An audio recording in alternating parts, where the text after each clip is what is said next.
Excelentísimas e ilustrísimas autoridades, señoras y señores, como presidente de Nueva Economía Forum tengo el placer de darles la bienvenida al Forum Europa, la tribuna que organizamos gracias al mecenazgo de Asisa y de Cabify. Hoy tenemos la satisfacción de recibir como ponente de esta tribuna al presidente de Asaja y vicepresidente de la COE, don Pedro Barato, y tenemos el grato honor de que haya aceptado presentarle el presidente de la Junta de Comunidades de Castilla-La Mancha, don Emiliano García Paje. Don Emiliano, la tribuna es suya.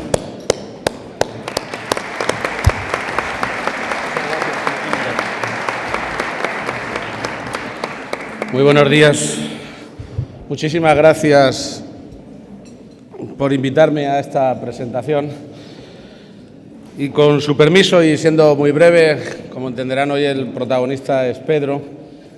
Quisiera saludar de entrada a todos en general, pero como me corresponde además por mi oficio, a la presidenta de la Comunidad de Madrid, por supuesto también a la vicepresidenta del Congreso, exministros, señor rector, presidente de la Diputación, presidente de los empresarios, en definitiva, representantes de partidos políticos, también al del Partido Popular en Castilla-La Mancha, amigo Núñez.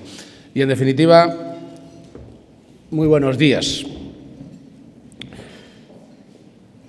Estos desayunos que ya han ido cogiendo solera y seguramente no tardando mucho, seré yo quien pueda tener el honor de protagonizar uno de ellos, sirven siempre para intentar que la España que existe de la M30 para adentro, yo sé que la presidenta de la Comunidad de Madrid piensa como yo, la España que existe de la M30 para adentro se empape, se permeabilice, en muchos casos incluso se entere de la España que hay más allá de la M30. Y esto permite hacerlo esta importante institución que lleva ya muchos años convocándonos de una u otra manera para hablar sobre elementos de actualidad. Es verdad que la actualidad hoy pasa incluso por el hecho de que esta reunión es posible. Yo no sé si dentro de un mes o dos, tal y como evoluciona el coronavirus, podremos o no tener este tipo de encuentros. Me temo que sí. Y espero que sí.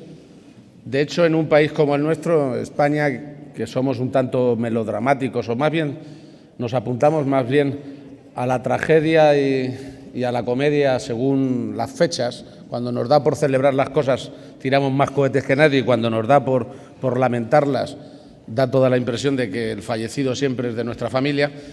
En este caso en concreto, creo que se pone de manifiesto uno de los pequeños secretos que, sin que seamos capaces a veces de decirlo, porque somos muy pudorosos, en España tenemos una forma de ser que para muchos es alegre, y lo es, pero tiene también un punto de timidez, y en España somos pudorosos para hablar bien de nosotros mismos.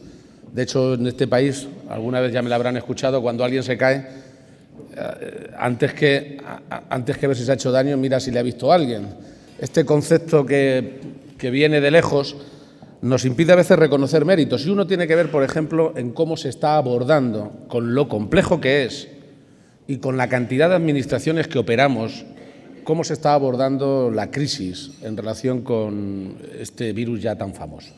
Sinceramente, se lo digo por felicitar a las autoridades del Ministerio, al ministro de Sanidad y en conjunto a las comunidades autónomas que, evidentemente, no se ha atrevido a identificar este virus ni como de izquierda, ni de derecha, ni de centro, ni de ningún tipo. Es ejemplar tener muy claro que en los asuntos que realmente importan hay un planteamiento de una cordura, de una prudencia que a veces no se nos adjudica como pueblo en España desde el exterior. Pero cierto esto, siendo eso el tema del día, hoy lo que nos ocupa es, en realidad, el análisis sobre el sector del campo, pero muy en particular sobre una de las personas que más han influido en los últimos 15, 20 años. Hablo de 15, 20 años porque son los que más directamente yo he podido conocer. Ha influido en muchas decisiones que tienen que ver con la estrategia de todo el sector primario y de la enorme transformación que el sector primario ha tenido en el conjunto de España. Hablamos de Pedro Barato. Mi papel es presentarlo y, claro, algunos de ustedes seguramente se preguntarán de entrada por qué soy yo el que le presenta. Lo más fácil, lo más elemental, porque me lo pidió y porque dije que sí. Esto es la parte, digamos, fácil de explicar. Otros dirán a lo mejor que es que pretendo, y por eso hay tantos políticos aquí, pretendo hacer la pelota probablemente al dirigente más influyente del sector del campo en España y de esa manera que nos movamos con una cierta paz en el ámbito del campo en Castilla-La Mancha. Espero que sea así, además, en el conjunto de España. De hecho, nosotros siempre nos hemos conducido por una línea de acuerdo con todas las organizaciones agrarias, como bien sabe Pedro. Otros incluso a lo mejor pueden llegar más lejos y pensar que me interesa estar a bien con Pedro Barato, no sea que se le ocurra meterse en política. Me refiero más, meterse en política activa, e incluso que pueda concurrir a unas elecciones. No lo deseo, sinceramente, no lo deseo. Y seguramente no soy el único que no lo desea en la sala. ¿Por qué es de Castilla-La Mancha y yo me debo a mi tierra? Sin duda, por encima de cualquier ideología, obviamente. Y además, cuando digo que me debo a mi tierra es a España, porque mi comunidad autónoma, en realidad las 17, más las ciudades autónomas, no dividimos a España, no debe ser así. Conformamos, configuramos, integramos el país. No es porque sea de Castilla-La Mancha. De hecho, no todo el mundo que ha nacido en Castilla-La Mancha, ni siquiera en este pueblo, en Calzada, que fíjense, poder decir que Pedro Almodóvar es del mismo pueblo que Pedro Barato tiene mucha importancia. No por eso. Yo he querido aceptar, por supuesto, esta presentación porque es, créanme, de corazón un honor para mí. Yo no soy de tener muchos prejuicios y desde luego intento tener cada día que pasa menos fanatismo en nada, lo cual no quiere decir no tener convicción, más bien lo contrario, tenerlas muy racionalizadas en vez de estereotipadas. Pero la primera vez que conocí a Pedro, probablemente todo hubiera invitado a que no fuéramos amigos o a que no nos lleváramos bien. Por mil razones, otras a veces porque a eso se deben los cargos que ostentamos cada uno en una posición diferente. Pero tengo que decir a estas alturas que sin hacerle daño y sin querer perjudicar para nada su buen nombre, me considero amigo de Pedro. Hay amigos que llegan por nacimiento, otros por familia, esto es más complicado. Yo llego desde la admiración. Me considero, francamente, como muchos de los que están aquí, a los que conozco personalmente, amigo de Pedro porque, sinceramente, él y otros muchos que en la organización Asaja, sin ir más lejos, por ejemplo, José María Fresneda, que es también buen amigo, desde que nos conocemos he visto un fondo de honestidad en la relación, no entro en ningún otro debate, con las instituciones, con el espacio que representamos, que ya me gustaría fuera moneda de curso corriente en todas las relaciones en España. Siempre he visto a Pedro Barato inclinado a intentar los acuerdos, a llegar a consensos, siempre desde una posición de firmeza. Solo se puede negociar un acuerdo cuando se tiene discrepancia, porque si no formamos parte de la misma mesa, ¿no? Evidentemente. Pero para poder negociar algo con alguien con el que se discrepa, primero hay que tener claro el límite, segundo hay que tener muy claro lo que piensas, que no siempre uno se sienta a discutir, ni siquiera a dialogar, sabiendo lo que quiere y, sobre todo, teniendo claro lo que es imposible. Barato lo ha hecho y por eso creo que se puede decir que es una persona, un personaje en el buen sentido de la palabra, que ha aportado y mucho a la política en Castilla-La Mancha, por supuesto a su sector, al que representa, y en general al país. Decía Clinton, el expresidente de los Estados Unidos, que a la gente se le puede calificar de muchas maneras, ¿no? Se nos puede dividir. Hay una forma de dividir, y él lo hacía, a la gente que sobre todo tiene alguna responsabilidad pública, entre los iniciadores y los continuadores. Gente que inicia muy bien proyectos de envergadura, para eso hay que tener liderazgo de fondo, y gente que no inicia, pero que perfectamente gestiona muy bien ideas que lo son de los demás. Yo creo poder decir que Pedro Barato es ambas cosas. Ha ido por delante en muchos aspectos y además ha sabido conservar aquellas ideas que él mismo ha propiciado. La más importante, en realidad, va en la presidencia de Asaja. Asaja es una realidad que no nació antes de la Constitución, que ha sido muy posterior, que ha significado responder a este principio elemental de que la unión hace la fuerza, y así se ha construido por iniciativa de él y de muy poca gente más, de muy poquita gente más. Podría decir que es, con diferencia, su principal precursor, una organización agraria que además ha aportado unas dosis de profesionalidad al campo y a la interlocución institucional verdaderamente extraordinaria. Y además ambas cosas han ido de la mano en un análisis que yo no me voy a extender, como les he dicho, que también desmiente algunos de los clichés habituales sobre el campo en un país como el nuestro, ¿no? Y sobre todo, a veces, en la mentalidad más urbana que impera en la vida política. Si se dan cuenta, una parte sustancial, yo diría que muy sustancial, de lo que sucede en el campo se decide en los despachos. Dirán que siempre ha sido así, ¿no? Ahora sí. Y ni siquiera es en los despachos de España, es en los de la Unión Europea. Más del 40% de todo el presupuesto comunitario, y hemos llegado a más del 50%, está vinculado a la política agraria comunitaria. Coincido con algo que dice Pedro Barato en este debate un tanto ficticio que se está planteando entre fondos de cohesión y fondos agrarios, ¿no? Eso es una trampa, plantear que si se mantiene una cosa es a costa de que disminuya otra. Obviamente es lo que quieren desde hace siempre, desde hace mucho tiempo, las economías del norte de Europa, que no es ni esto ni aquello, simple y llanamente poner menos presupuesto. Cuesta mucho pasar del 1% del Producto Interior Bruto en Europa para lo que significa Unión Europea. Nunca ha habido en la historia de la humanidad una institución que haya manejado tan poco dinero sobre la renta que administra, un 1% de todo el presupuesto comunitario, de toda la renta, de la capacidad de renta, de todo el Producto Interior Bruto de la Unión Europea, que gestiona solo la Unión Europea. Y, sin embargo, con tan poco dinero, qué importante es dónde llega y cómo se gestiona. Y qué decisiones legales y de soberanía, en definitiva, se administran. Por tanto, en España han pasado dos cosas en los últimos 40 años, han pasado muchísimas, de las que nos tenemos que sentir orgullosos, pero una es que el campo ha experimentado, cuando hablo del campo, como comprenderán, hablo de toda la sociedad que se mueve en torno al campo y todas las imágenes que podamos tener de lo mismo, ¿no? El campo de hoy no tiene nada que ver con lo que era, en muchísimos sentidos. Y si alguien se hace la pregunta si ha evolucionado más o menos que la media española de los sectores socioeconómicos de España, yo diría que como mínimo en la media de lo que ha evolucionado la sociedad española, que ha cambiado radicalmente. Si tuviera que elegir una fecha histórica de la que presumir como español, y fíjense, ya me la habrán escuchado también alguna vez, que mi despacho es el antiguo dormitorio de Carlos V, y en un país como el nuestro, que es una nación tan antigua, tenemos muchos momentos de los que sentirnos orgullosos como país, como nación. Pero yo creo que el mejor son estos últimos 40 años. Aunque solo fuera porque, además, estos 40 años lo hemos protagonizado entre todos. No hemos sido espectadores los ciudadanos, como tantas veces en la historia, sino al contrario, protagonistas determinantes. No solo a través de los partidos políticos y de los sindicatos, sino de todas las organizaciones que constituyen y conforman la democracia española.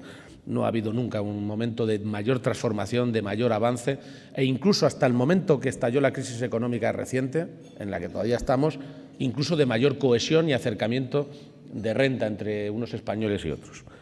De manera que tampoco hay que inventar la pólvora, hay que volver a lo que teníamos antes de la crisis para saber que así nos iba bien. También nos iba que pensamos que nunca iba a caer. La crisis nos hizo caer del guindo, que es otro principio que no debemos olvidar seguramente para los tiempos que vienen.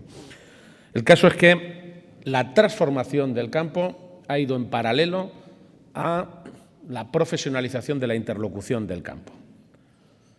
Y Pedro Barato es de esas personas que saben estar en el campo, saben estar en la calle, ahora de una manera muy evidente, y sabe estar en los salones, tan hermosos como estos, pero también en los despachos. No vale lo uno sin lo otro, y que nadie se engañe. En este país no se consiguen las cosas en la calle, solo. Hay que estar en la calle y hay que opinar. y hay que presionar, pero solo así no se consiguen. Tampoco a veces se consiguen las cosas solo en la política de salón. Y eso es algo que se debe aprender de una manera muy evidente en la política nacional. Pero lo cierto y verdad es que Asaja, en buena medida por la forma de ser de Pedro Barato, ha combinado perfectamente ambas cosas. Y de hecho hoy podemos decir, y yo acabo, que a diferencia de lo que podían plantear los manuales económicos hace décadas, en la medida en que se entendía que una sociedad era moderna, era avanzada, si su economía disminuía el peso del sector primario en proporción a la industrial o a los servicios, eso hoy se puede poner en cuestión de una manera evidente. De hecho, en mi tierra, por ejemplo, en Castilla-La Mancha, estamos creciendo en el sector primario en todo lo que significa ya la industria agroalimentaria, porque se ha ido a una evolución industrial verdaderamente extraordinaria y además con unos niveles de innovación que ya me gustaría para otros sectores económicos. Se ha ido en una dirección en la que realmente hoy consideramos que cuanto más crezcamos, de ahí dependen buena parte de las exportaciones, donde estamos batiendo récord permanentemente, cuanto más crezcamos en ese sector, más modernos nos sentimos, rompiendo el cliché de mucha gente que entiende que eso es al contrario. Y, de hecho, incluso el peso relativo del sector agrario y del agroindustrial en Castilla-La Mancha ha subido respecto del resto. Y no porque tengamos menos industria o menos servicios, no, simple y llanamente porque ha avanzado muy deprisa y, además, en una transformación que, como yo digo, tiene mucho que ver con la paz que en Castilla-La Mancha se extiende a todos los sectores. Firmamos acuerdos con sindicatos, con empresarios, con organizaciones agrarias. Estamos intentando llegar a acuerdos en materias tan transversales como el agua, yo creo que clave. Aquí hay gente que sabe y sabe mucho en materia de agua y lo ha gestionado perfectamente cuando le ha tocado esa responsabilidad. Y estoy convencido que en este terreno también tendremos razonables y buenas noticias no tardando mucho. Bueno, en definitiva, Pedro Barato reúne todas las condiciones para convocar a tanta gente y tan importante en esta mañana fría de lunes. Y una es la última consideración que me lleva a hablar muy bien de Pedro Barato. Lo mismo algún día tengo que decirles que en algo me he pasado. Estas son las cosas de la vida y de la política. Pero, miren, yo ya después de muchos años de experiencia política considero que en España se ha hecho muy mal al demonizar hasta niveles absolutamente increíbles a los partidos políticos. En buena medida es culpa de los propios partidos, ¿no? Cuando a alguien se le quiere achacar de algo, se le dice, ya vienen los del partido, esta es una política partidista. Incluso hay organizaciones que en España han nacido, aunque ahora ya son partidos políticos, han nacido diciendo que había que inventar la política de otra manera y que los viejos partidos no existían. Bueno, tiempo al tiempo. Yo reclamo que, en tanto que no haya una alternativa, no es inteligente para ninguna sociedad prescindir de lo que ha cosechado tantos éxitos y tantas ventajas. Me vale para los sindicatos, que seguramente tienen muchas cosas en las que cambiar, me vale para los partidos y me vale para casi cualquier tipo de organización. Me vale incluso para la reflexión que más de una vez hago en relación con la Constitución. Hay una diferencia notable entre decir que la Constitución puede ser mejorada, eso negarlo es como negar el progreso en la vida, pero hay una diferencia notable entre eso y renegar, renegar de lo que se ha conseguido desde el 78. Vamos, yo estoy totalmente seguro, fíjese, seguro que es un poco más que convencido de que no hay una alternativa global al modelo que nos dimos en el 78. Puede haber matices, puede haber cosas que cambien, pero se me antoja que es muy difícil que haya un cambio sustancial sobre lo que tenemos. Llevamos 40 años aplaudiendo la Constitución, a lo mejor ahora la estabilidad, parece ser que la estabilidad ahora no radica en las mayorías que se tienen, sino en las que no se pueden formar en contra. Bueno, es una forma de sostener los edificios. A veces se tienen que aguantar incluso cuando no están habitados. Podemos estar otros 40 años con la misma Constitución y sin alternativa y sin mayorías que las puedan modificar sustancialmente. Tampoco pasa nada. Lo cierto y verdad es que al final va a seguir siendo operativa. Pero esta reflexión me viene a cuento de la experiencia que yo personalmente he ido asumiendo y viendo no solo lo necesario es que España mantenga una estructura vertebrada, con organizaciones, que no vayamos bajo ningún concepto al modelo asambleario en ningún sentido. Y no lo digo pensando en ningún partido, aunque también, no. Lo digo que es esencial pertenecer a una estructura vertebrada, que se identifiquen los órganos del cuerpo, que se identifiquen la columna vertebral, que tengamos forma de vincular la opinión pública y crear voluntad como país más allá de las modas. Esto es esencial. Hubo un momento, hace no muchos años, a partir del 15M, que se puso en cuestión hasta la democracia representativa. ¿Bien? ¿Y qué otro modelo tenemos? ¿Cuál? ¿Cuál tenemos? Realmente nadie ha sido… Al revés, en este país todo el mundo quiere estar en el Congreso de los Diputados, y con el respeto que tienen para mí todos los diputados y diputadas y los senadores más que lo he sido, evidentemente cuando uno entra termina teniendo el mismo metabolismo. Y eso es bueno, eso es muy bueno, eso es muy positivo. Al final todo el proceso de revolución encubierta que algunos aventuraban en España ha terminado legitimando por completo el sistema. La democracia representativa, la economía de mercado, sobre lo que yo creo que hoy nadie establece diferencias de fondo, solo matices, como corresponde a una sociedad moderna y compleja como la nuestra. Y eso es algo a lo que han contribuido sobre todo organizaciones que vertebran los partidos, los sindicatos y organizaciones como ASAJ. Por eso Pedro ha tenido mucho valor y ha tenido mucho mérito en su trabajo a lo largo de estos años, porque ha estado delante y detrás, lo saben algunos ministros que lo han sido del área y que nos acompañan o que han tenido relación. Y esto por la combinación ideal que se necesita en las organizaciones. Las organizaciones políticas, sociales, sindicales, culturales en España cada vez le dan más espacio al líder, a la persona. Este es un debate curioso, interesante y seguramente que se presta a muchas malas interpretaciones. Es razonable. Vivimos en una sociedad comunicacional donde el color de la corbata de un presentador influye hasta 3 y 5 puntos en la audiencia. Por tanto, sí, es importante hasta el aspecto que tenga el comunicador y, por supuesto, el político, que no deja de ser un comunicador. Pero el peso específico del líder en las organizaciones es casi tan importante como la existencia misma de las organizaciones. Ninguna idea, por buena que sea, se ha mantenido en la historia sin andamios. Ni siquiera, fíjense, yo soy creyente, lo sabrán todos ustedes, ni siquiera las religiones. Una idea tan estupenda como la que nació hace 2020 años, un mensaje tan profundo como ese, un mensaje tan profundo que incluso en la legislación palestina se declara que el alcalde de Belén tiene que ser siempre cristiano, a pesar de que los cristianos solo representan el 12% de Belén. Bueno, una idea tan importante como esa, yo discuto que se hubiera podido mantener en tanto tiempo sin andamio, con todo lo que tiene de bueno y de malo el andamio, y las veces que hay que cambiarlo y renovarlo. Bueno, los andamios, como el de ASAJA, son de los que aportan estabilidad al país y son claves por la gente que los dirige. Líderes que influyen. No tiene nada que ver el liderazgo de Felipe González con el que tuvo Almunia, o el de Aznar como el que pueda tener hoy Pablo Casado, y no es malo que sean diferentes. Lo cierto y verdad es que ese papel Pedro Barato lo ha jugado de una manera inteligente y brillante, hasta el punto de que no he encontrado nunca a nadie que haya planteado una alternativa a su trabajo personal. Esto es muy difícil que pase. Por eso, a quienes van a escuchar ustedes ahora es una persona que merece ser escuchada.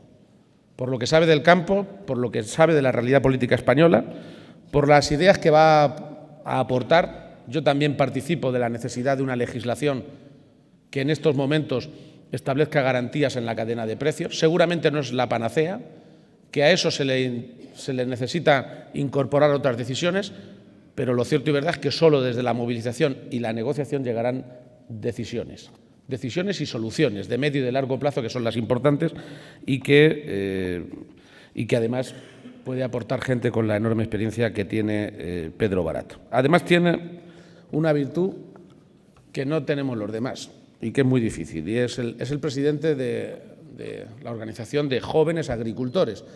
De manera que Pedro, que es un poco mayor que yo, tiene, no sé si ustedes podrán compartir esa ventaja y esa virtud, ha encontrado la fórmula de la eterna juventud. Se puede ser joven agricultor toda la vida. Con su presidente les dejo.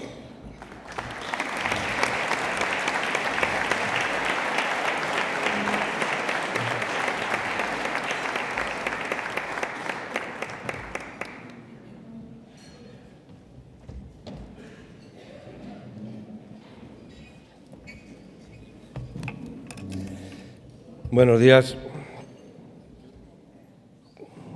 En primer lugar, yo podría decir aquello que haga una persona como yo en un sitio como este, pero tengo que dar los buenos días a la presidenta de la Comunidad de Madrid.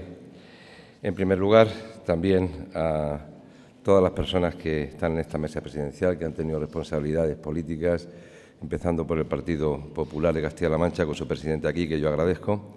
Y también me gustaría dirigirme a esas personas que han tenido mucha responsabilidad durante mucho tiempo, como amigos, porque si no, no estarían aquí.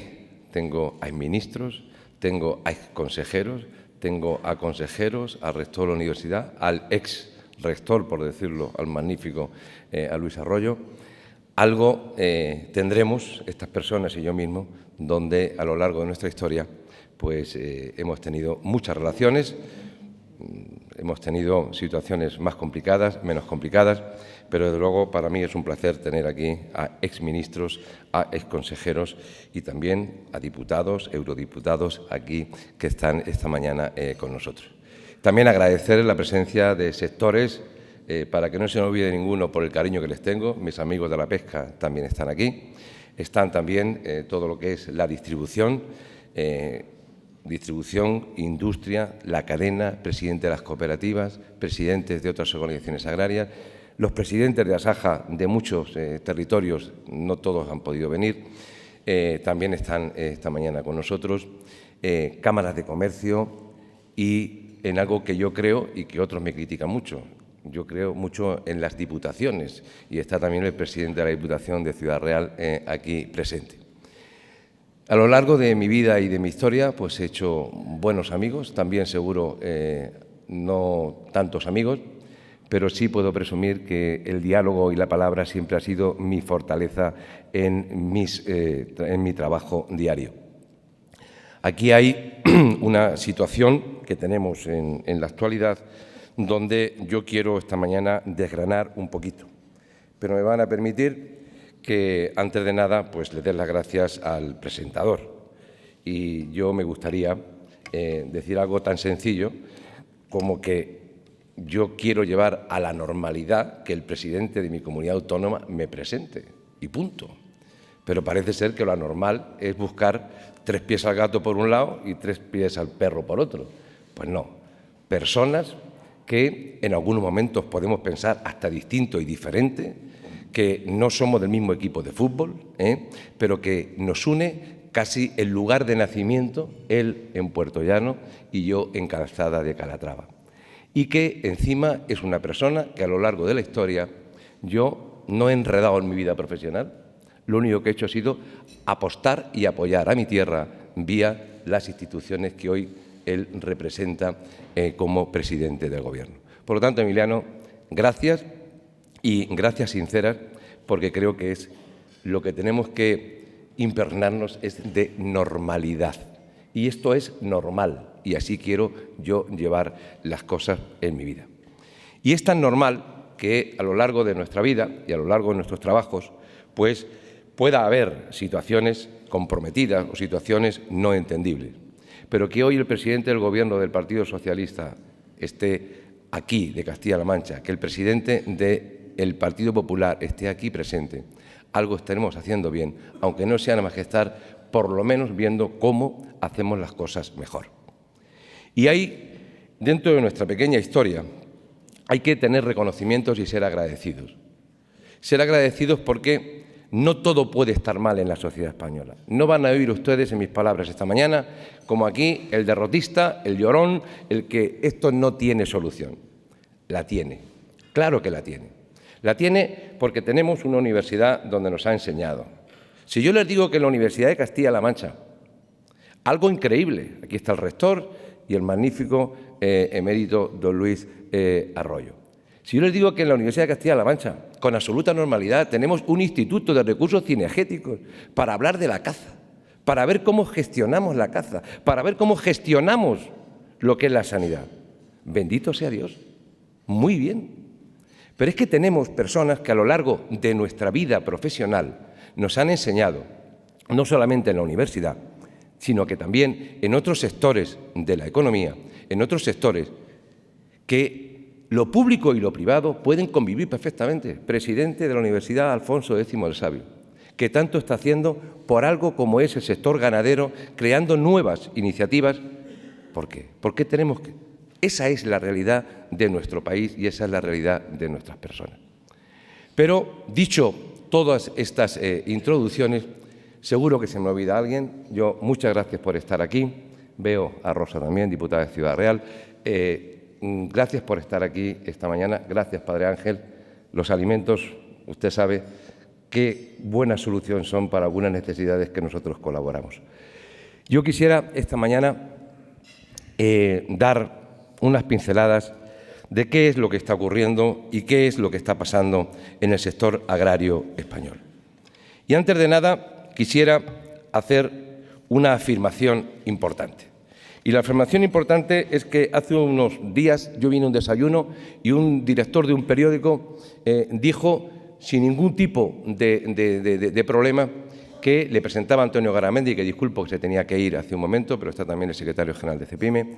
Decía el director de este periódico que venía a esta tribuna a ensalzar, a agradecer al mundo empresarial y a los empresarios. Lo decía y lo desarrolló. Yo quiero esta mañana aquí ensalzar y decir que la agricultura y la ganadería es un sector estratégico de nuestro país y es un sector estratégico de Europa.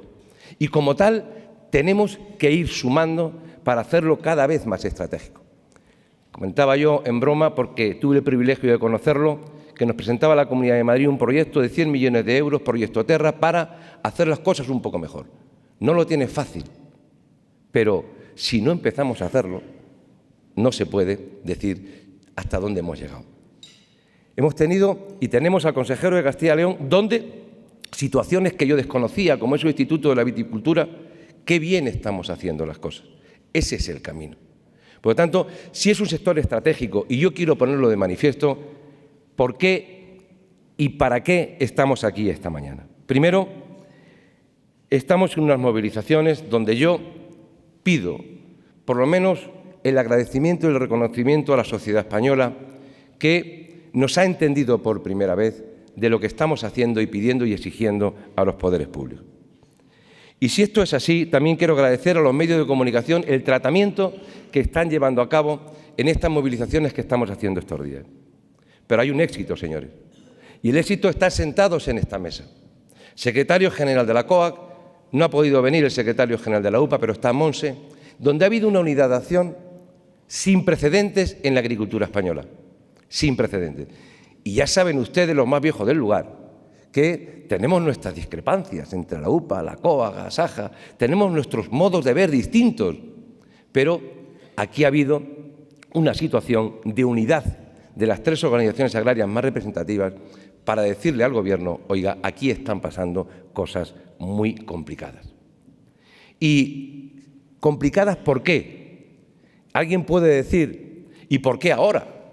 Y no antes que gobernaba Isabel García Tejerina. No. Son un cúmulo de situaciones donde la renta agraria cayó en el 19, casi el 9%, el Brexit, los aranceles, el veto ruso, el salario mínimo interprofesional, que algunos no quieren hablar. Digo usted, si la realidad es la realidad. Y ese cúmulo de situaciones son situaciones por las cuales el campo ha dicho basta. Pero hay otras situaciones que no están legisladas y que estamos un poco hartos de que se banalicen no solamente los productos, sino que se banalice nuestra profesión. Oiga, ustedes están viendo y oyendo estos días que estamos haciendo barbaridades con las gallinas porque hacemos poner huevos, que estamos haciendo barbaridades con las vacas porque las ordeñamos, que no somos capaces de hacer convivir el lobo con nuestra ganadería. Oiga, es que los terneros que se comen en Ávila o que están los presidentes aquí de Castilla y León no son suyos, son de estos señores que son los ganaderos. Pero es más, hemos llegado ya, permítanme la expresión, a la idiotez de que es que los gallos molestan cuando de madrugada cantan y tenemos sentencias judiciales, no es ningún chiste. Oiga, el campo está harto de que se manipule lo que estamos haciendo dignamente todos los días en nuestras explotaciones. Pero es más, en estas movilizaciones hay unas causas que son estas, pero hay otras causas, evidentemente, que son las económicas o las sociales. Y en esas causas económicas nosotros estamos diciendo que queremos tener unos precios rentables. Oiga, ustedes son empresarios, algunos de los que veo aquí. No creo que se dediquen a vender lo que fabrican en sus empresas por debajo de lo que les cuesta producirlo. Por lo tanto, nosotros queremos esa rentabilidad. Y esa rentabilidad está basada fundamentalmente en que llevamos unos años donde los precios siguen cayendo. Y esos precios hay que ponerles por lo menos un colchón de seguridad. Y como dicen en mi pueblo, que es muy pequeñito, por lo menos, Pedro, tener para los gastos del entierro. Creo que es importante el que también tengamos para los gastos del entierro. Por lo tanto, ¿qué ha pasado aquí? Pues lo que ha pasado es que se produce la tormenta perfecta. Un cúmulo de situaciones, unas causas que son objetivas y otras causas que son de agresiones permanentes diariamente a nuestra profesión. Y esto es lo que yo tengo que agradecer públicamente tanto a la organización UPA como a la COAC, de que entre todos hayamos sido capaces de hacer las cosas. ¿Hacia dónde vamos y qué queremos? Yo he dicho en mis palabras que, desde luego, lo que quiero es futuro, lo que quiero es realidad y no quiero mirar para atrás. La nostalgia, buena para recordarla en una chimenea, pero nada más. No soy absolutamente nostálgico, soy bastante realista, como decía antes Emiliano. ¿Qué es lo que tiene que hacer la agricultura? Pues la agricultura lo que tiene que hacer es alimentar a la población, gestionar el territorio y también dar vida a lo que es ese mundo rural. ¿Y cómo hacemos esto? Pues esto lo hacemos fundamentalmente gracias a la actividad que nosotros tenemos que hacer a diario. Pero claro, para producir no se nos puede estar permanentemente echando la culpa de todo. Cumbre del clima. Hagan ustedes un ejercicio de lo que han visto en la cumbre del clima. Cuando no era la vaca, era otro animal. Oiga, vamos a tomarnos esto un poco en serio. Nosotros sí estamos preocupados por el cambio climático, pero nosotros queremos ser la solución, no el problema. Lo hemos visto con Isabel García Tejerina en los informes que se hicieron al principio. Queremos ser la solución, no el problema. ¿Y cómo hacemos esto? Oiga, primero diciendo a la sociedad la verdad. Y la verdad que si en Europa somos el 10% de todas estas emisiones, o Europa es el culpable del 10%, es que si bajamos, es que la agricultura es el 1%. No me digan ustedes a mí que es que la vaca es la culpable de que se derritan los glaciares. Por lo tanto, creo que es muy importante el poner las cosas en su sitio. Y desde luego, aquí se tiene que dar la frase, pero no frase retórica para ponerla en ningún sitio. Si el que contamina paga, es que el que descontamina tiene que cobrar. Las emisiones que produce un coche con 20.000 kilómetros al año, eso se lo merienda un olivo. Oiga, creo que estamos haciendo las cosas bien. Por lo tanto, es muy importante poner las cosas en valor. Y nosotros queremos seguir apostando porque el cambio climático hay que convertirlo, y creo que es una responsabilidad de todos, mirar para el futuro, fundamentalmente para lo que queremos dejar para nuestros hijos, el que las cosas se hagan de otra forma. ¿Y para eso qué tenemos que hacer? Pues para eso tenemos que tener una política agrícola común adecuada. Aquí tenemos eurodiputados que yo les agradezco públicamente, por lo menos a los del Partido Socialista y a los del Partido Popular, que hayan llegado al acuerdo en Europa para que el presupuesto no baje. No sé si lo vais a poder mantener, creo que sí. Para nosotros tenemos elecciones muchas en el vino, en el aceite, en retirada de productos donde, no sé por qué, debe ser alguna corriente más fresca. Allí se ponen de acuerdo en casi todo, yo lo he podido vivir, y eso os invito a que lo sigáis haciendo. Yo lo agradezco públicamente el trabajo que estáis haciendo en esta materia. Pero queremos que la sociedad entienda que la PAC no es algo, ya están aquí estos, los que cobran por no hacer nada, los agricultores de sofá. Oiga, la PAC es algo mucho más serio. La PAC no es solamente para los agricultores. La PAC es algo que se pone a través de los agricultores al servicio de la sociedad. Pondré dos ejemplos. Ustedes, cuando hablan de nuestra magnífica sanidad, ¿hablan del sueldo de los médicos? ¿Hablan de lo que cuesta un hospital? No. Hablamos de la magnífica sanidad que tenemos. Cuando hablamos de la universidad, ¿hablamos del sueldo del rector, de los catedráticos, de los profesores? No. Hablamos de la magnífica universidad que tenemos. Cuando hablamos de defensa o de los militares, ¿hablamos de lo que cuesta un tanque? ¿Hablamos de lo que cuesta? No. Hablamos de los militares, que son los que nos proporcionan o nos tienen que proporcionar la paz y la integridad que tenemos en nuestro país. La PAC es algo que a través de los agricultores viene a hacer un servicio a la sociedad. Fundamentalmente a los consumidores. Y encima es algo muy barato, por muchas cifras que se quieran poner, 393.000 millones en el conjunto de la Unión Europea para todos los países a 27. ¿Saben ustedes lo que es eso? El 0,40 del Producto Interior Bruto de la Unión Europea. El 0,40. Yo creo que estamos haciendo muchas cosas y bien para que la política agrícola común se siga manteniendo. Y aquí el presidente del Gobierno ha dicho que va a defender el presupuesto. Y yo se lo agradezco. La historia reciente dice que en la anterior legislatura de periodo también había estos problemas. Y íbamos a Cañete y a Isabel y decíamos, no podéis aceptar esto, no podéis rebajar esto. Hay que buscar las suficientes alianzas para que el presupuesto no baje. Y ahí va a tener el Gobierno nuestro apoyo. Porque además, la política agrícola común, la experiencia que yo tengo, que ya no sé si es mucha experiencia o no, pero muchos años sí, aquí te tienes que alinear. Y tienes que saber lo que quieres. Y tienes que elegir los amigos. Y yo prefiero, veo a Ramón de Miguel ahí, que también tiene mucha experiencia en estas negociaciones, y yo veo que aquí o te pones con Francia, Alemania y la Comisión, o fuera qué frío hace. Hace mucho frío.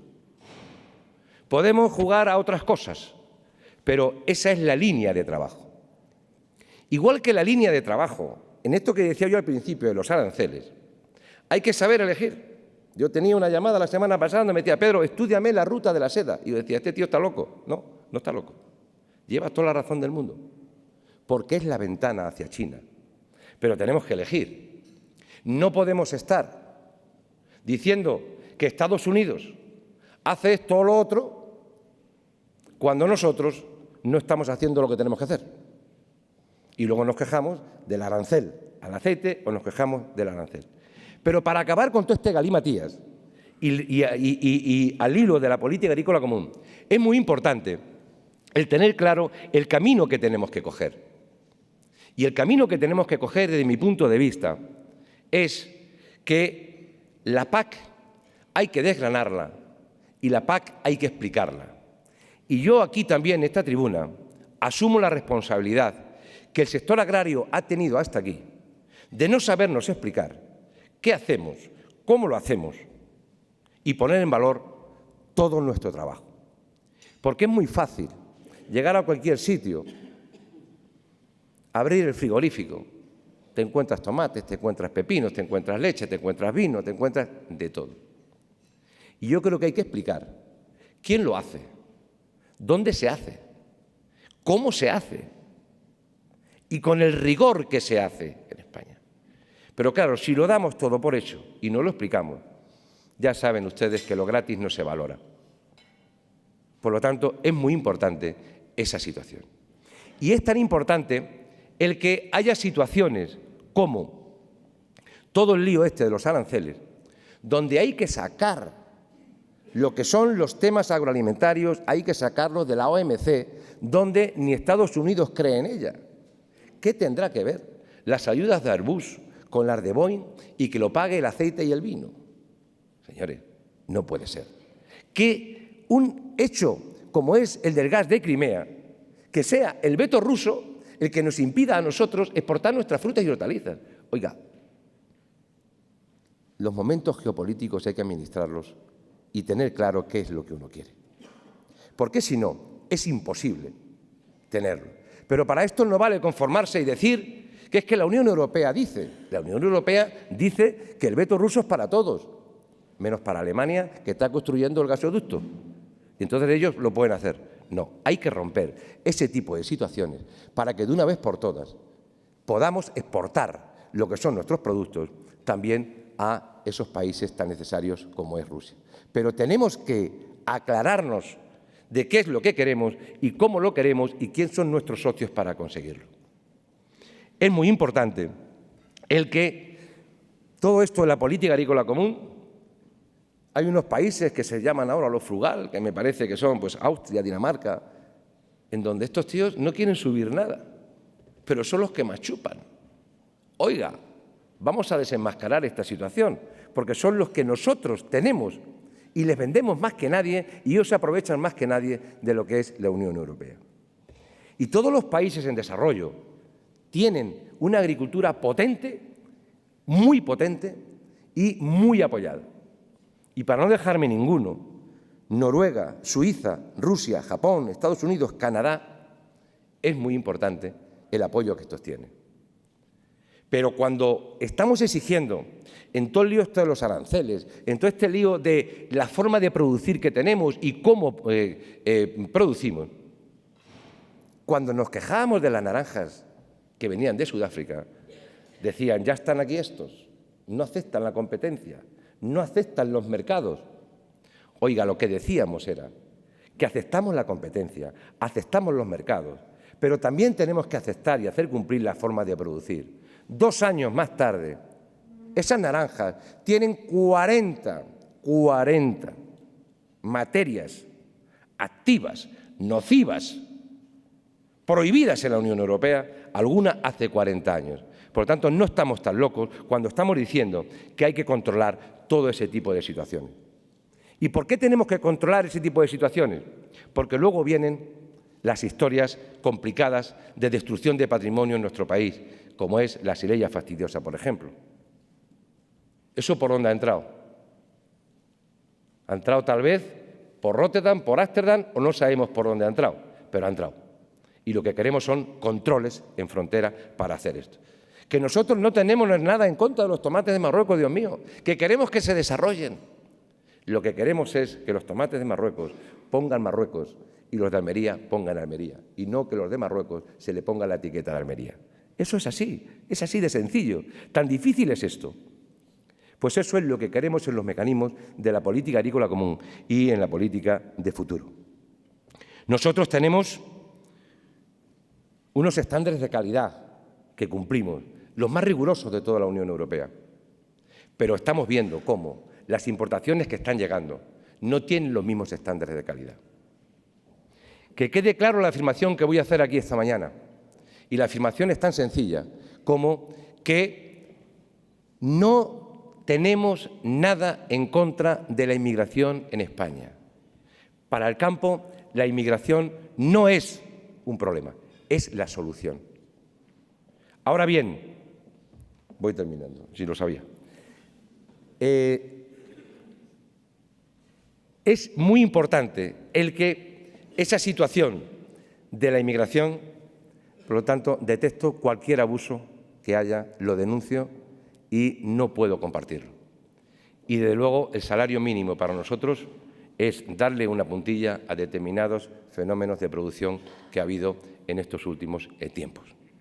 Y para ir terminando, quisiera reivindicar que estos precios no solamente está en crisis el sector del aceite o de las frutas y hortalizas. Hay muchos representantes de la agricultura continental aquí, donde tenemos precios de cereales de hace 25 o 30 años, donde la leche tenemos precios, y gracias a lo que hicimos, ahora está subiendo un poquito, pero han desaparecido en 10 años más de 11.000 explotaciones. Y esas máximas que decía al principio de que esto es fantástico, si fuera tan fantástico, habría más agricultores. Y en este caso, cada día tenemos menos. Qué pena. Y por último, una pincelada a la España vaciada. La España vaciada, para nosotros, les pido a nuestros dirigentes políticos que piensen más en que no se vacíe más la España. porque ahora estoy viendo muchas convenciones, muchas fotos en el territorio, pero yo creo que la España nuestra, la España real del mundo agrario, necesita menos homenajes periodísticos y más bajada de impuestos. Un negocio en cualquier serranía de España, el kilovatio lo paga lo mismo que en la Castellana o en la Gran Vía de Madrid. La Seguridad Social igual. Y con esto, queridos amigos, no podemos tener pueblos que tienen más farolas que habitantes. Por favor, hay pueblos que tienen más farolas que habitantes. Dejemos de despilfarrar y dejemos ese dinero para invertir. Yo quisiera terminar, porque si no, José Luis me va a reñir con razón, con algo tan sencillo, y me he dejado muchas cosas en el tintero, José Luis, pero poner en valor la agricultura aquí en el Casino de Madrid es muy importante. Patrocinadores, muchas gracias. Pero quisiera terminar con 3 frases que quiero que compartan conmigo. Primero, permítannos que sigamos trabajando. Sabemos cómo hacerlo y trabajamos para la sociedad. Muchas gracias.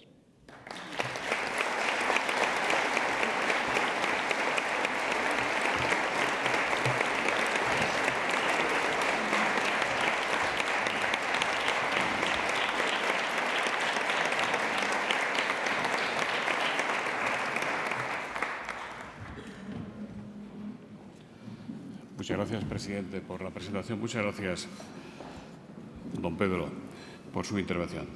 Pues empezamos por las preguntas y seguramente algunas de ellas le van a dar ocasión de poner más tinta en el tintero. Jorge González Casero dice: ¿por qué el rechazo de Asaja, COAG y UPA al paquete Planas? ¿Y por qué mantienen ustedes las protestas de agricultores que, por ejemplo, en León el pasado jueves han sacado los tractores a la calle?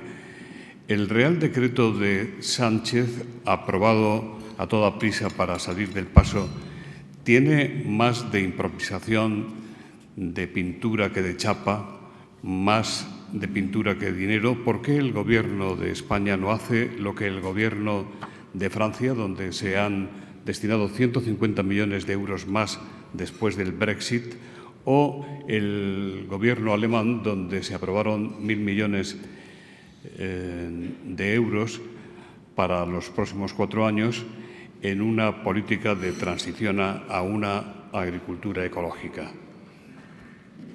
Bueno, yo creo que no debemos de mezclar los conceptos. Primero, para que quede claro, el decreto no tiene improvisación. No tiene improvisación. Yo creo que el decreto está perfectamente estudiado. Otra cosa es que la consecuencia del decreto sea todo lo que cubra todas nuestras necesidades, pero yo digo hoy públicamente que el decreto que ha puesto el ministro encima de la mesa en lo que concierne a la ley de la cadena, hay cosas importantes y positivas. No denostemos y no las cosas en su término y cómo hay que hacerlo. Yo creo que el decreto tiene 3 características fundamentales: la venta a pérdidas, la valorización del producto y los contratos. Unos tienen más importancia que otros, se pueden aplicar antes que otros, pero pongamos en su justo término que no tiene improvisación y, desde luego, ¿por qué las movilizaciones? Porque entendemos las organizaciones que no es suficiente. Las medidas que hay no son suficientes y, como no son suficientes, pues el campo necesita que se pongan medidas suficientes. Queda mucho paquete en seguros agrarios, queda mucho paquete en todo el tema de fiscalidad, queda todo el tema de los aranceles, queda todo el tema de la política agrícola común, el presupuesto, quedan más cosas por hacer. Y la segunda parte de la pregunta, es cierto que Alemania ha puesto 1.000 millones de euros y Francia 150. Y no olvidemos, y nuestra vecina Portugal también ha puesto una media de 4.800 euros para esa Portugal vacía o esa España o esa Portugal rural, que también ha puesto ese dinero. ¿Y para qué lo han puesto? Lo han puesto para mitigar las consecuencias del cambio climático en Alemania, fundamentalmente, y en Francia para mitigar todo el tema de los líos de la cadena alimentaria. Por lo tanto, cada cosa en su término. El decreto es importante, faltan bastantes cosas y vamos a seguir con ese calendario de movilizaciones. ¿Qué pretenden conseguir? Bueno, yo creo que No me gustaría, yo no me gusta opinar de temas de los líos políticos, pero es que el cuerpo muchas veces... la negociación hemos pedido a las organizaciones que las tutelara el ministro de Agricultura. ¿Por qué? Porque los enredos no son buenos. Y aquí hemos tenido convocatoria de reunión, desconvocatoria de reunión, la presencia del vicepresidente en la reunión. Yo creo que, por favor, las fotos hágasela usted en otro lado. Yo creo que dependemos del Ministerio de Agricultura, vamos a ser serios, nosotros somos serios y todo este lío de el Ministerio de Trabajo, oiga, si usted quiere meterle el dedo al Ministerio de Agricultura, méteselo usted de otra forma.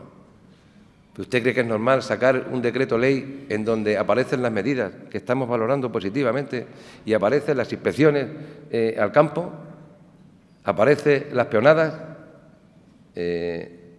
Usted está contribuyendo poco, menos mal que nosotros sabemos lo que es separar el grano de la paja, pero yo creo que este tipo de situaciones no son las correctas, no son las correctas. Por lo tanto, precisamente Ana Basanta le preguntaba cómo ve usted que en ese Real Decreto que modifica la Ley de Cadena Alimentaria se contemple las inspecciones de trabajo a las explotaciones agrarias.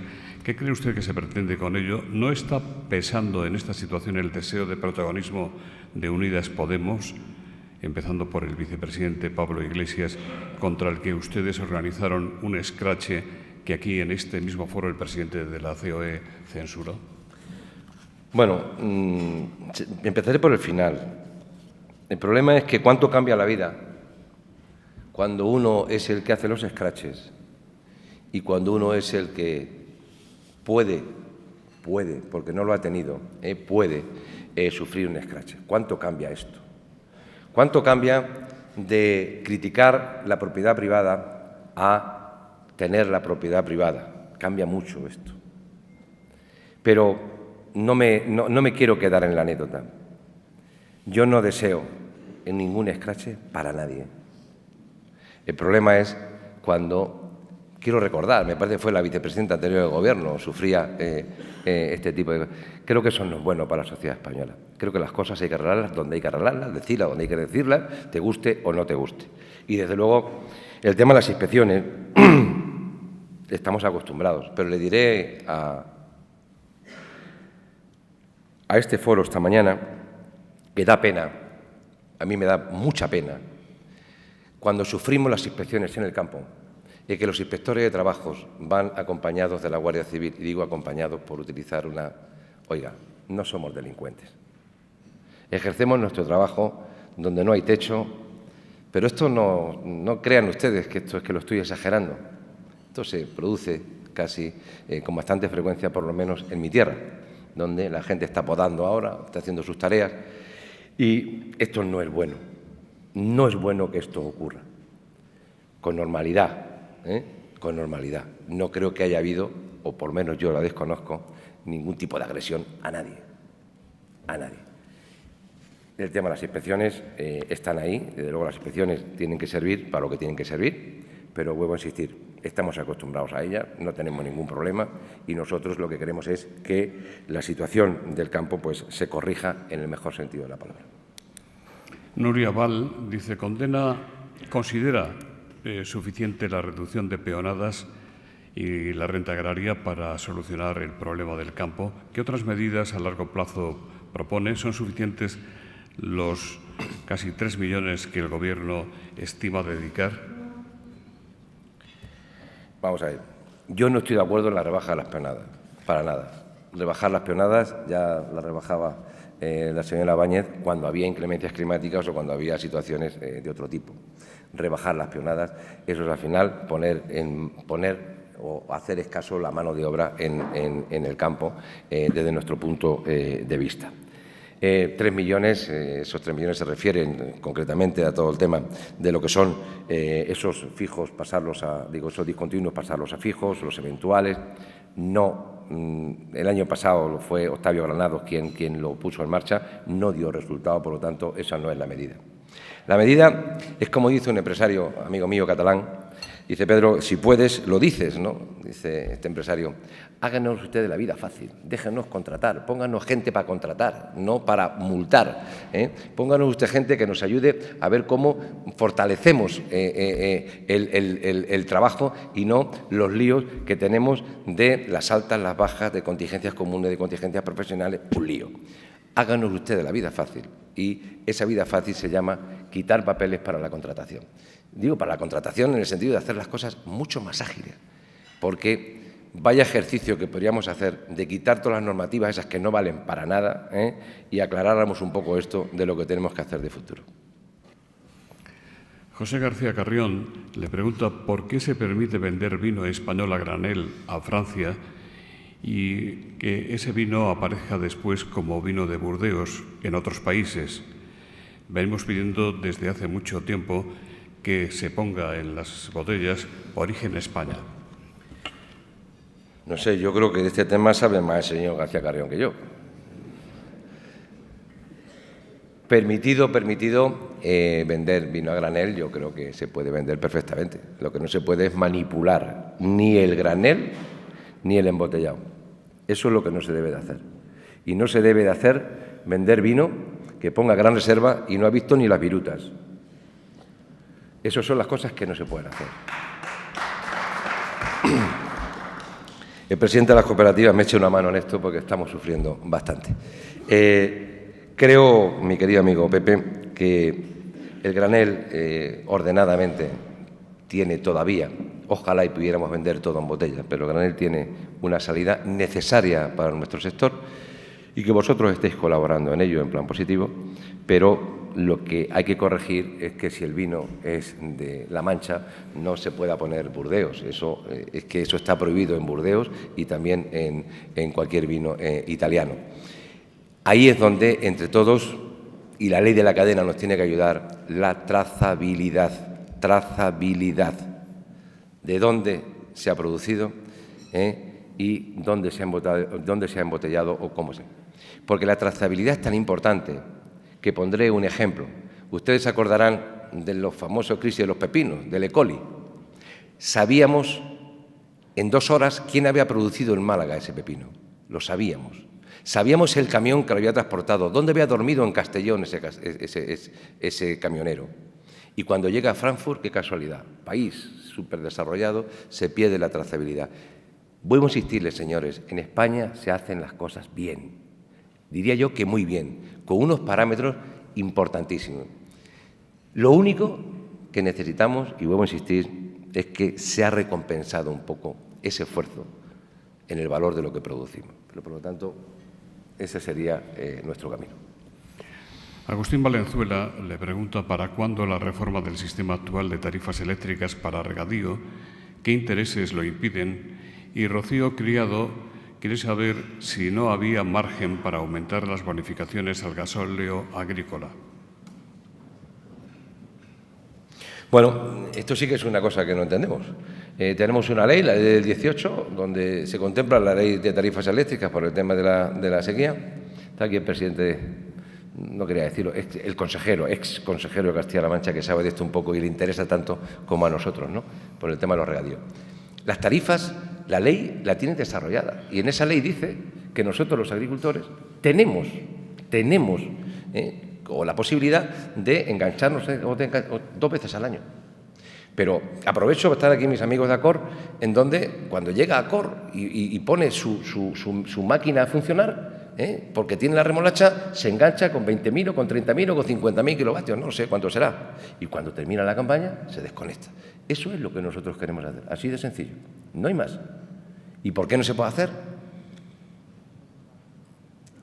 Hombre, no quisiera yo gastar una maldad, pero la ministra de Transición Ecológica tiene buena mano en esto de competencia.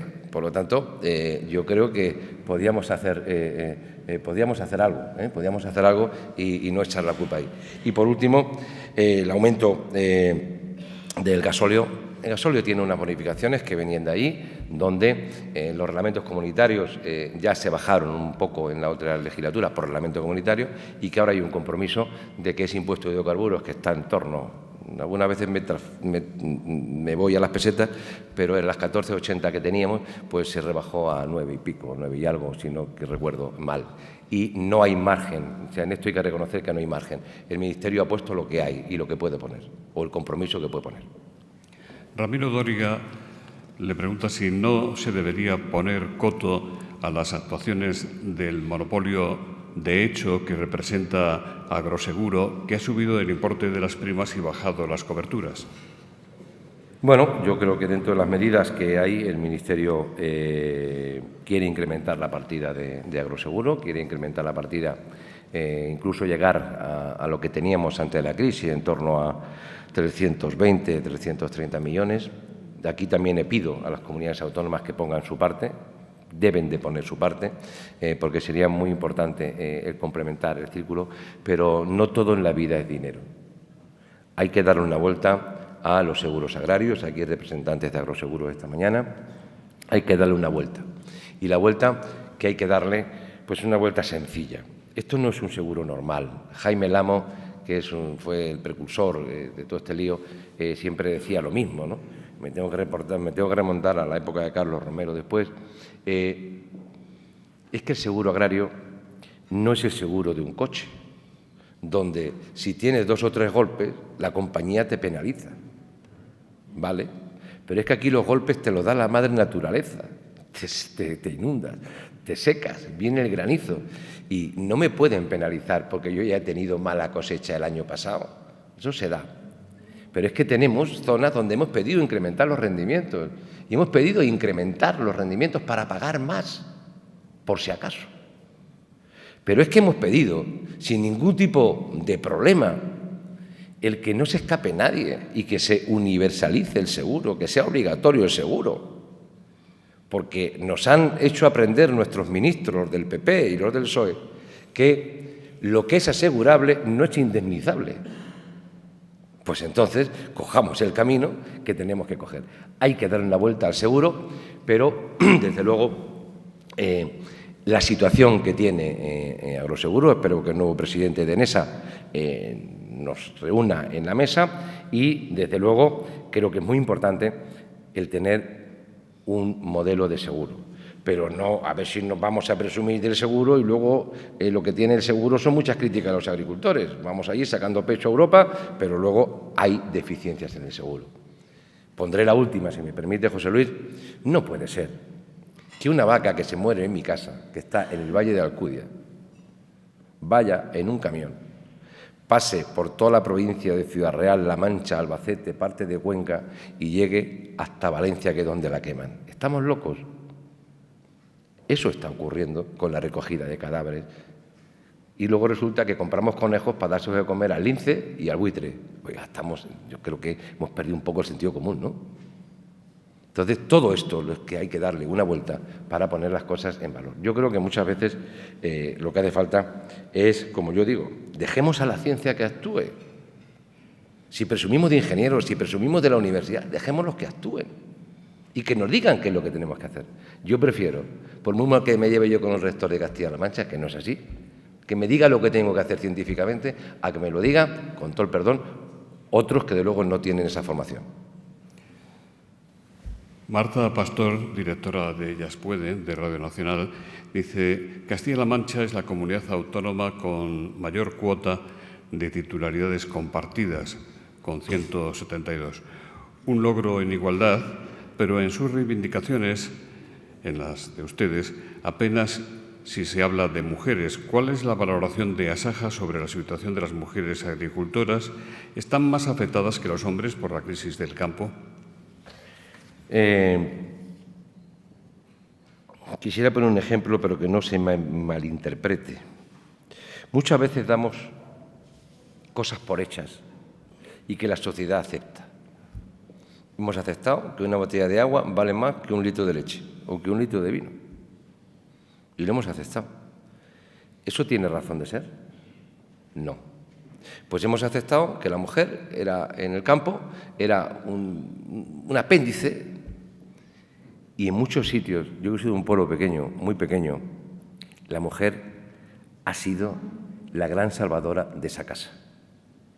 por la forma de hacer las cosas. Pero, sin embargo, le ponemos aquí subvenciones y privilegios a gente que, respeto absoluto, pero no han hecho nada en la vida. Podríamos pensar cómo en esa titularidad compartida, por hacer lo que está haciendo, podríamos complementar determinadas cosas las labores de la mujer. En Castilla-La Mancha sabe el presidente que le pedíamos al consejero que a ver cómo incrementábamos esto, pero sin ningún tipo de burocracias que luego eran absurdas.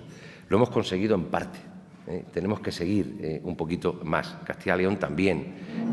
Pero aquí no hay nada más que una historia. La mujer es, por lo menos en determinadas número de explotaciones o en determinado modelo de explotaciones, es vital, por el trabajo y por la carga que lleva aparte del trabajo. Eso Montse ha hecho algunas referencias algunas veces en todo lo que concierne a la mujer, y yo creo que hay factores geográficos que también influyen mucho. No es lo mismo la Galicia que la Mancha, no es lo mismo que Extremadura que Castilla y León en algunas zonas. Siempre hay ahí mecanismos de ahí. Pero bueno, la titularidad compartida, sí, pero hay que quitarle determinados planteamientos que creo que todavía sobran y hace falta hacerla más real. Carlos Falcó, Marqués de Griñón, ¿no sería bueno transmitir al pueblo de Estados Unidos a través de sus medios que el vino y muy especialmente el aceite de oliva son alimentos líquidos esenciales en la dieta mediterránea, que la Universidad de Harvard considera la más saludable? Roberto Parrilla dice, se está trabajando desde los sectores y desde el Gobierno lo suficiente para responder a las políticas de aranceles de Trump. Bueno, yo creo que Carlos es una persona...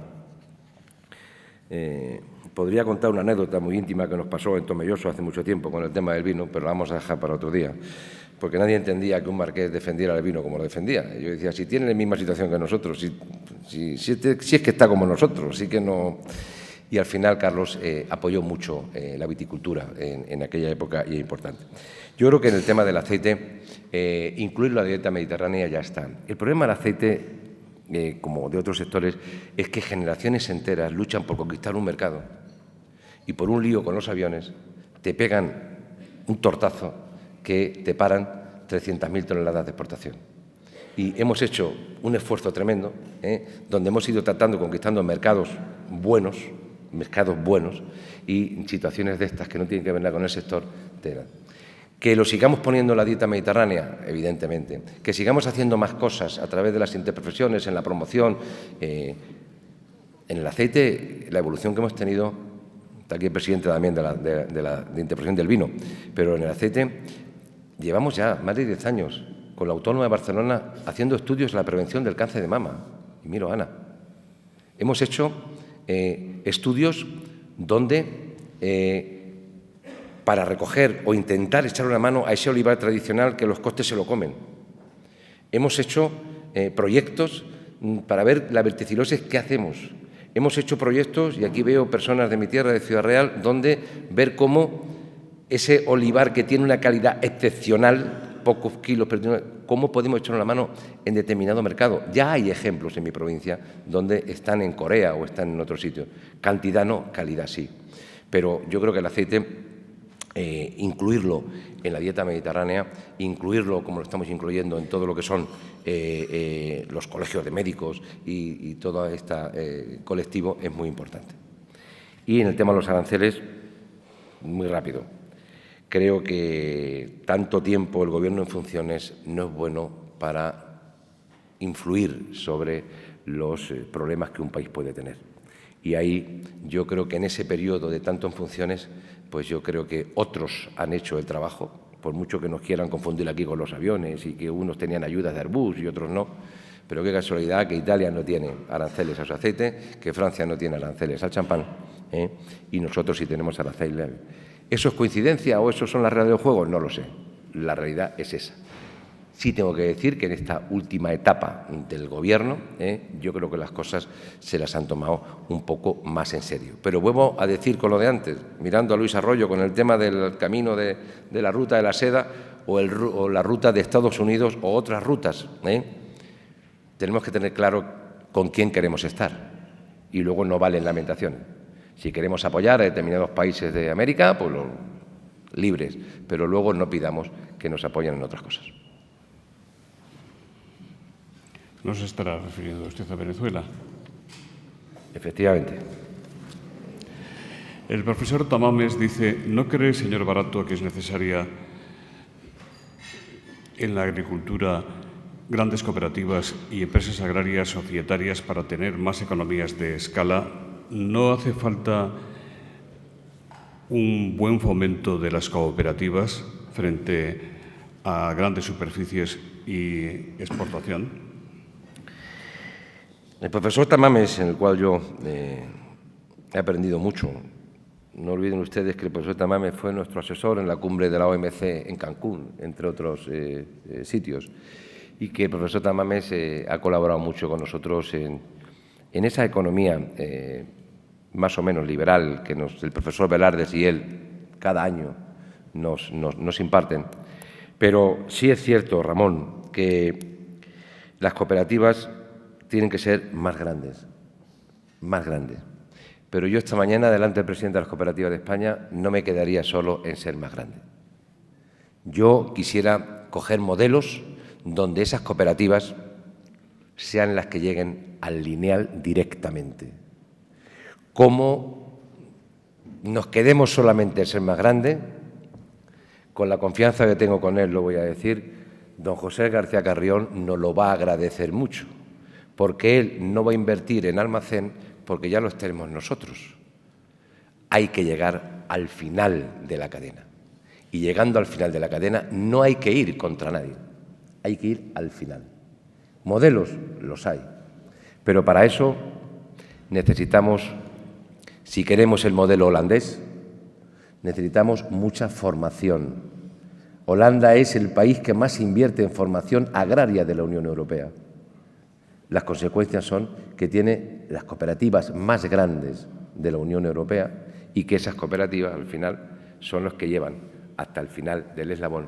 Esto no es fácil, cuidado, esto no es fácil, pero que esa sería nuestra realidad para que las cooperativas o las asociaciones de productores echaran una mano en el valor añadido de lo que producimos en el campo. Antonio Fournier dice, lo verde vende y, sin embargo, ustedes están en la calle, aunque el campo esté de moda. Explique usted esa paradoja. ¿En qué han fallado?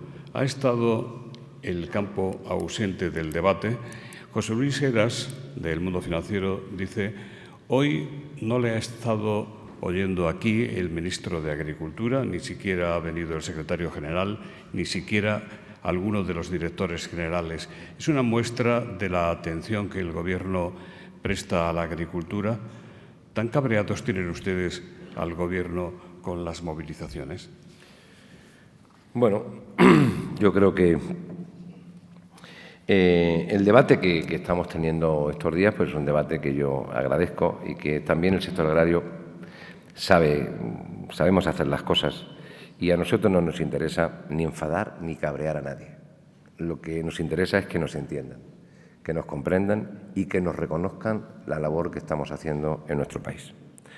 Por lo tanto, movilización, negociación, no, las movilizaciones estaban convocadas desde diciembre. La COAG no es que se suma a las de Asaja, no. La UPA no es que se suma a las de la COAG, no. Las tres organizaciones decidimos en torno a finales de enero el que había que hacer una serie de movilizaciones en todo el país. Por lo tanto, contradicción no la hay. Lo que hay es que entendemos que lo que han puesto encima de la mesa no es suficiente. Yo soy bastante generoso en las apreciaciones. El ministro no está. Bueno, pues no sé por qué. Él se lo pierde. No, yo presumo de... Soy una persona que me llevo bien con casi todo el mundo, también con el ministro Planas. pero desde luego sí me hubiese gustado que esta mañana hubiese estado aquí. Estamos los dirigentes de las organizaciones nacionales. Yo creo que otras cosas seguro más importantes tendrá. El secretario general había confirmado el viernes, porque habéis tenido a bien mandarme la lista de los invitados. El viernes había confirmado el secretario general y se ha desconvocado. Debe de estar preparando, o así interpreto yo, la solución a todo lo que estamos pidiendo estos días. Todo el tema fiscal, seguros agrarios, todo el tema de la reforma de la PAC. Todo esto es lo que creo que deben de estar haciendo y por eso no están aquí. Por cierto, nuestra organización ha invitado al señor ministro a que venga a explicar el bien o mal llamado paquete Planas. En nombre de las entidades que, como su mencionado, hacen posible este Fórum Europa, que ha estado hoy representado por don Jaime Ortiz, en el caso de Asisa, es don Mariano Silveira, de Cabify, quien va a cerrar el acto. Muy bien. Don Emiliano García Paje, don Pedro Barato, agradecerles mucho a ambos que nos hayan acompañado y, por supuesto, vuestras magníficas intervenciones, donde a todos creo que nos ha quedado claro la importancia de proteger y ayudar al sector primario. Así que muchísimas gracias a ambos y agradecerles a todos que nos hayan acompañado hoy. Feliz lunes y buen inicio de la semana.